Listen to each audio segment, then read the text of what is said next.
বৈষম্য বিরোধী আন্দোলনের সময় আশুলিয়ায় পুলিশের ভ্যানে ৬ জনের লাশ পোড়ানোর ঘটনায় সাবেক প্রধানমন্ত্রী সহ ৭০ জনের বিরুদ্ধে দুটি অভিযোগ দায়ের করা হয়েছে আন্তর্জাতিক অপরাধ ট্রাইব্যুনালের তদন্ত সংস্থায়।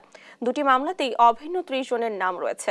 বুধবার রাজধানীর ধানমন্ডির আন্তর্জাতিক অপরাধ ট্রাইব্যুনালের তদন্ত সংস্থায় এই অভিযোগ দায়ের করা হয় বলে জানান আবেদনকারীর আইনজীবী হুজ্জাতুল ইসলাম খান। এর আগে ঢাকার আশুলিয়ায় গেল ৫ আগস্ট পুলিশ ভ্যানে ছাত্র জনতার লাশ পোড়ানোর অভিযোগ ওঠে। গুলি করে হত্যার পর ভ্যান গাড়িতে উঠিয়ে এরপর লাশ পুড়িয়ে ফেলা হয়। গেল ৩১ আগস্ট থেকে সামাজিক যোগাযোগ মাধ্যমে এমন ভিডিও ভাইরাল হয়।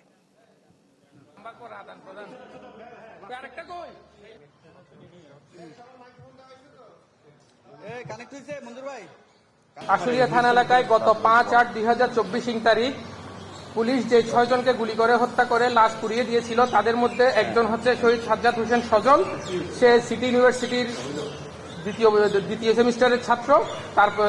তার মৃত্যুর ঘটনায় তার মা মোসাম্মদ শাহিনা বেগম বাদী হয়ে একটা অভিযোগ দায়ের করেছেন এবং অন্য আরেকটি ঘটনা, একই ঘটনায় অন্য আরেকজন ভিকটিম যার নাম হচ্ছে সাবুর, সে আশুলিয়া থানাধীন শাহিন স্কুলের ১০ম শ্রেণীর ছাত্র, তার পক্ষে তার ভাই বাদী হয়ে আন্তর্জাতিক অপরাধ ট্রাইব্যুনালের তদন্ত সংস্থায় অভিযোগ দায়ের করেছেন।